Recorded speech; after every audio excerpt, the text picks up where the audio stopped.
sering kita bahas kembali kepada Al-Quran dan Sunnah itu, Bapak Ibu, bukan berarti tidak mengindahkan pendapatnya para ulama, Pak.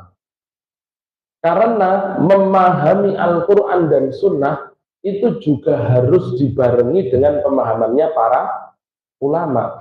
Ini loh, malaikat Jibril yang sanjang. Ketika Nabi mengatakan, "Duh, tak tinggalnya kitabullah kok. Saya meninggalkan kitabullah." Malaikat Jibril mengatakan apa? Justru karena Al-Quran yang disalahpahami itu, mereka akhirnya berselisih. Mereka akhirnya difitnah. Artinya, Bapak Ibu, ya tidak semuanya bisa memahami Al-Quran sesuai dengan garisnya, sesuai dengan aturan yang berlaku. Itu buatan sedaya sakit, Bapak Ibu. Dan perlu kita ketahui, Pak, memahami Al-Quran, Bapak Ibu, dengan cara yang salah itu dosa. Kalau tafsirnya salah, dosanya bertikel-tikel. Sebaliknya, beliau Nabi juga mengatakan, "Waman afta bighairi sabtin," siapapun yang memberikan fatwa tanpa ada dasar landasan yang jelas, maka faismuhu wa ismu man tabi'ahu alaihi. Maka dosanya dan dosa orang yang mengikutinya itu akan ditimpakan kepada dia. Jadi memberikan fatwa, Bapak Ibu, tanpa ada ilmu itu, walaupun fatwanya benar, Pak, tapi mboten enten ilmu nih, Bapak Ibu, itu sudah dosa. Kalau ternyata fatwanya salah, diikuti oleh orang-orang, maka kesalahan orang-orang itu akan ditimpakan kepada yang berfatwa. Jadi begitu pula dengan memahami Al-Quran juga sama. Artinya sekali lagi kembali kepada Al-Quran dan Sunnah. Ngoten mawon itu bukan satu hal yang benar kalau kita tidak mengindahkan pendapatnya para ulama. Sudah ada rule-nya kok, Pak. Punten aturannya kok, cara memahami Al-Quran itu seperti apa. Oh, yang penting kan paham bahasa Arab. Lah paham bahasa Arab untuk apa? Ada tafsir. Iya, Bapak Ibu. Orang-orang Arab tuh mereka juga membuat tafsir. Para alim ulama itu, Bapak Ibu, mereka membuat tafsir, Pak. Jangan disangka hadirin yang dirahmati Allah, Imam Ibnu Jarir At-Tabari itu bukan orang Arab. Imam Ibnu Katsir itu bukan orang Arab, Bapak Ibu. Tapi mereka juga memakai tafsir, Pak. Membuat tafsir. Karena memang sekedar paham bahasa Arab saja, Bapak Ibu, itu dari yang cukup untuk memahami Al-Quran. Rule-nya ada. Harus tahu ayat ini, Bapak Ibu, hadis yang berkaitan, hadis yang diriwayatkan berkaitan dengan ayat ini apa, sehingga hadis itu bisa menjelaskan. Terus kemudian kalau hadisnya boten wonten dari ucapan para sahabat nopo, sehingga ucapan itu bisa menjelaskan ayatnya. Jadi wonten rules-nya itu ada, Bapak Ibu. Tidak kok sembarangan ini secara bahasa artinya begini. Nah, jadi maknanya kayak gini. Boten, Bapak Ibu. Akhirnya yo salah kaprah nih kok, Pak. Fas'au ila dzikrillah. Jadi memahami kalau sholat Jumat ini buatan wajib. Kenapa? Karena perintahnya fas'au ila dzikrillah, bersegeralah menuju zikir, mengingat Allah, bukan bersegera menuju sholat. Gitu, Pak. Idza nudiya lis-sholat, jika dipanggil untuk sholat, yaumil jumu'ati, untuk hari Jumat, fas'au ila dzikrillah wa dzarul bai', maka bersegeralah menuju mengingat Allah dan tinggalkan jual beli. Berarti sing wajib zikir napa salat? Ya zikir. Nggih. Kalau memahaminya hanya niku wae, Pak. Memahami cuman secara bahasa Arab ngoten zikir. Sing wajib niku zikir, salat Jumat itu gak wajib. Sing wajib itu zikir. Kan begitu akhirnya. Padahal kan tidak, yang dimaksud zikrullah itu adalah sholat Jumat. Kenapa? Karena sholat itu mengingat Allah, kan begitu, Bapak Ibu. Tapi sehingga ya ndak, sing dimaksud apa? Sing disebut apa? Fas'ala dzikrillah.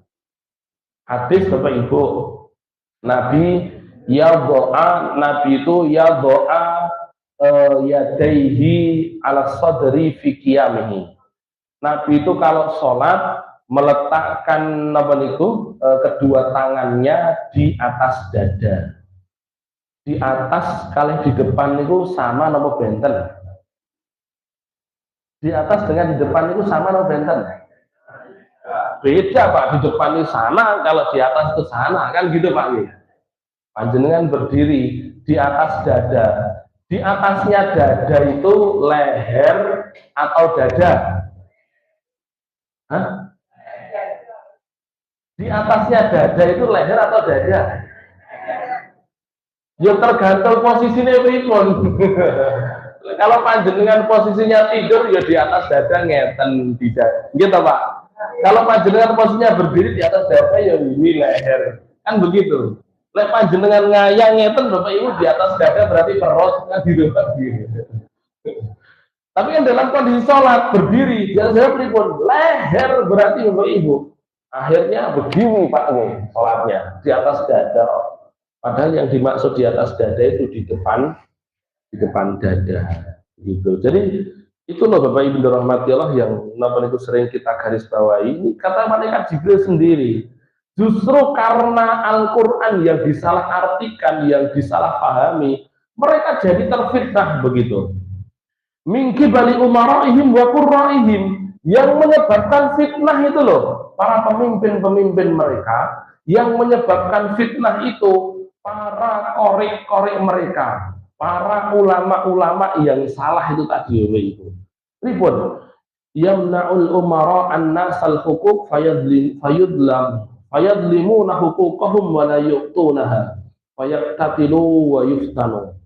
Yang pertama, pemimpin mereka tidak menunaikan hak rakyatnya dan mengatasnamakan, Bapak Ibu, mengatasnamakan kitabullah. Wes rakyat ora usah kakean protes. Kewajiban rakyat itu taat. Itu Pak. Kewajiban rakyat itu taat, wis ora usah kakean protes. Apa yang jadi kebijakan pemimpin melok ngono wae lho. Gitu. Nah, Bapak Ibu rahmati Allah, dan memakai kitabullah untuk membenarkan pendapat mereka Bapak Ibu.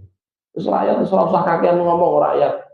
Terus taat lho, kaya dene taat kabeh nabi. Yo benten taat dengan pemimpin dengan taat dengan Nabi itu. Kalau Nabi tidak pernah salah, kalau pemimpin mesti melakukan salah. Tapi itu yang terjadi sehingga mereka pun akan saling membunuh satu dengan yang lain dan terfitnah. Wa yattabi'ul qurra ahwa al-umara. Yang lebih parahnya para kori-kori, para ahli-ahli agama, Bapak Ibu, mereka tidak lagi menyuarakan kebenaran, tetapi mereka mengikuti para pemimpin Bapak Ibu. Sehingga para korek-korek ini, pemuka-pemuka agama ini yang membela mati-matian kebijakan pemimpin mereka yang salah Bapak Ibu, mengatasnamakan saya ini paham dengan kitabullah, saya paham. Wong saya korek kok, saya kalau ngimami bacaan Qur'ane wapi kok. Bapak Ibu, hanya itu saja belum dikatakan seorang ahli ilmi Pak. Tapi itu yang terjadi. Fayamuddunahum fil ghayyi summa la yaqsurun. Kemudian mereka akan semakin melenceng Bapak Ibu dan tidak akan segera itu tuntas. Untuk kemudian Umar berkata, kaifa yuslim man yuslim minhum. Rasulullah bertanya kepada malaikat Jibril, bagaimana caranya supaya selamat? Terus piye carane ben selamat?